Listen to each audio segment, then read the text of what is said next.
Level 1, 0. Not negative, not overdrawn. 0. You check the app at 11:47 at night because something felt off. The number stares back at you. Round. Empty.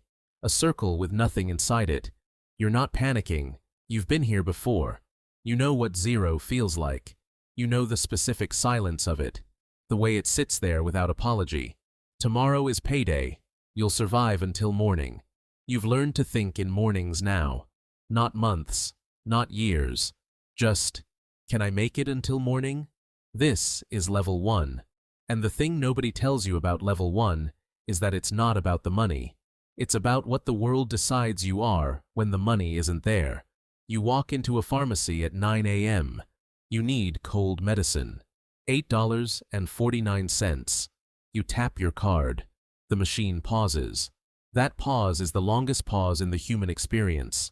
A half second that contains every version of you that ever felt small. The card clears. You exhale. Nobody saw it. Nobody needed to. You felt it anyway. The thing about 0 is that it makes everything load-bearing. Every dollar is a wall. Every purchase is a negotiation with yourself you never asked to have. Nothing is casual. Nothing is just a coffee.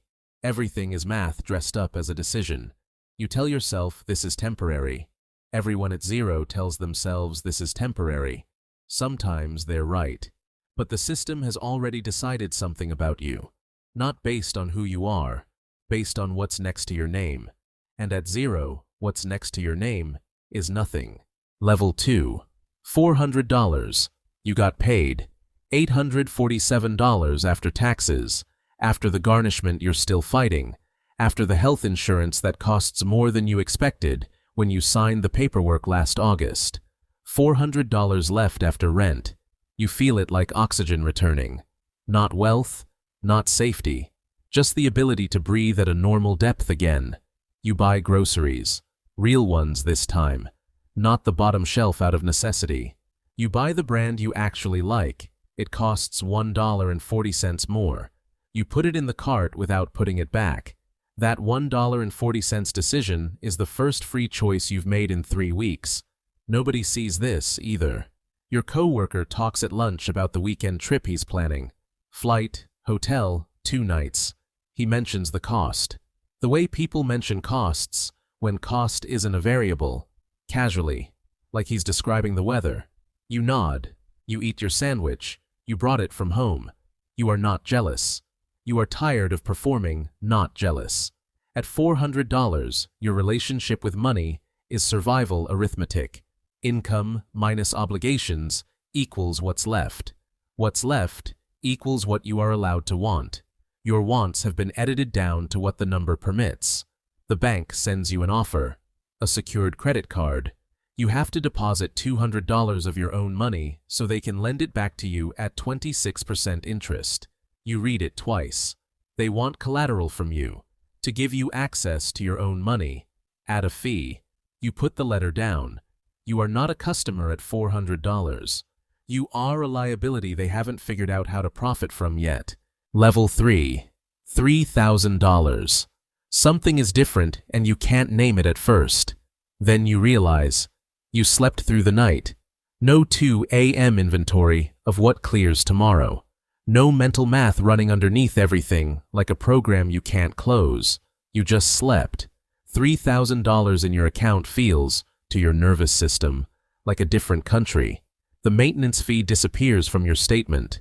You didn't ask. The system saw your direct deposit pattern and removed it automatically. The same fee that drained you for months just stopped existing.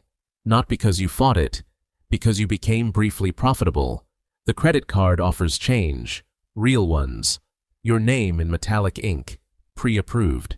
The same institution that sent you the secured card offer 3 months ago is now mailing you envelopes that treat you like a person they want. You didn't change. The number did. You walk into the branch on a Tuesday afternoon. The teller says hello before you reach the window. Not warmth. Recognition. The specific recognition reserved for people who aren't flagged. You are not flagged at $3,000. You exist in a different column now. Not the column they worry about.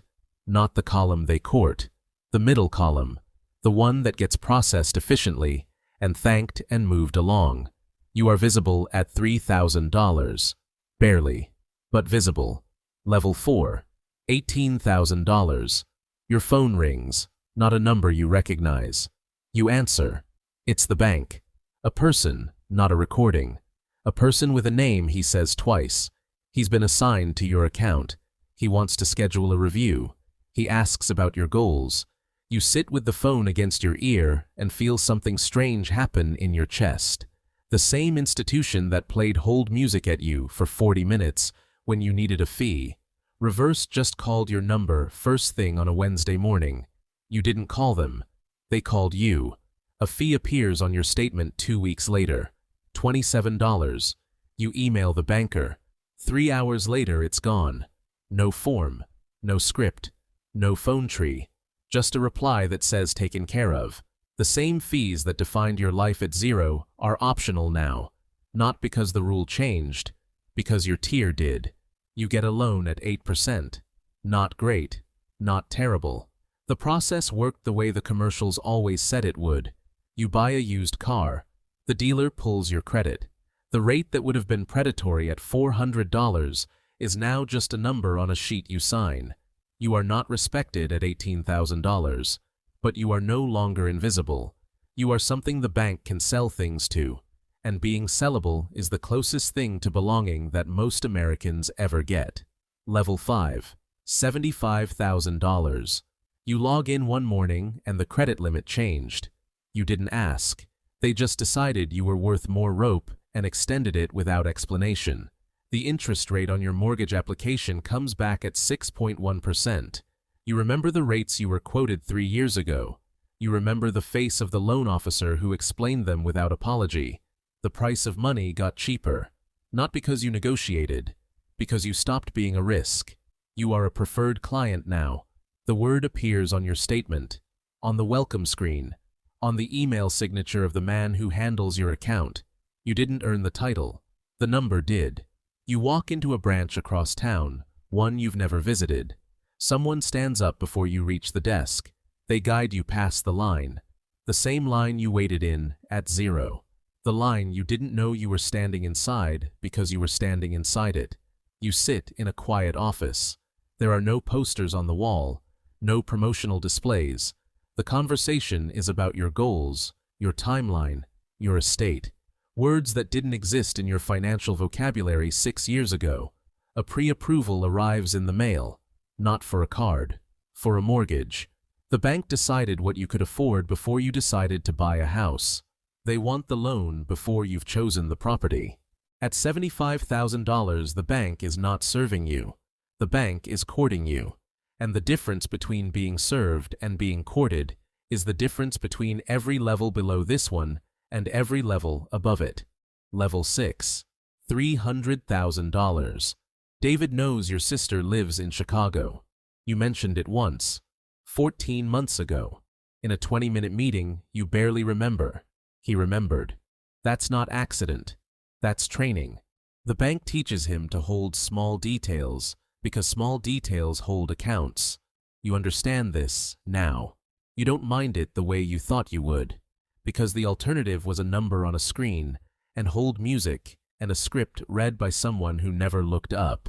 You call about a wire transfer that froze. Someone answers on the second ring. No hold. No transfer. The problem is fixed in the same conversation. You sit after you hang up and think about the version of you at zero who spent 3 hours on hold fighting a $35 fee. Same institution, different tier. Same rules applied differently. You attend a dinner the bank hosts. 8 clients. A speaker you've seen quoted in publications. A view of the city from an angle you've never had access to. Nobody mentions money the entire evening. Money is the room, not the conversation. You are not a customer at $300,000. You are an asset they protect. And the difference between being protected and being processed is the entire story of financial invisibility told in a single sentence. Level 7. $2 million. Private banking. The phrase sounds like wealth management. It isn't. Wealth management is a service. Private banking is a relationship. And relationships don't follow rules. They negotiate them. Your banker manages fewer than 20 accounts. Yours is one of them. The investment minimum on a private deal is waived because the relationship justifies it. The paperwork that takes a regular customer 2 weeks moves in 48 hours because someone was told whose account it is. You walk into a branch you've never visited in a city you don't live in. They know your name before you sign anything. The system flagged you across every location, not because of fame, because of position. A room exists in the building you're sitting in that has no logo on the door. You are in it. The table is one piece of wood. The deal being discussed won't appear on any prospectus. The room exists because clients like you exist. It only opens when the relationship justifies it. You did not earn your way into this room by working harder. You did not charm your way in. You crossed a number. And the number opened a door you didn't know was there. The bank doesn't follow rules at 2 million. The bank shapes them around you. Level 8, $20 million. You don't have a banker anymore. You have a relationship. And the difference between those two words is the distance between this level and every level below it. 3 people inside this institution exist partially because of your account, not because of your name, because of the math. Losing you would affect careers. The institution doesn't compete to keep you. The institution organizes itself to not lose you. The deals are not chosen from a menu. They are written for one client. Terms drafted to your timeline. Structure built around your participation before you've agreed to participate. The chief investment officer asks for your opinion, not to be polite, because your perspective shapes what they build next. You are not a customer at $20 million. You are a partner, and partners don't use the front door. Partners don't wait. Partners don't get fees. Partners get calls on Tuesday mornings before the building opens, and dinners that were never advertised, and rooms with no logos, and conversations that never get recorded. Somewhere right now, someone is standing at a pharmacy at 9 a.m., $8.49 for cold medicine. Card tap. That pause. They are not thinking about private banking.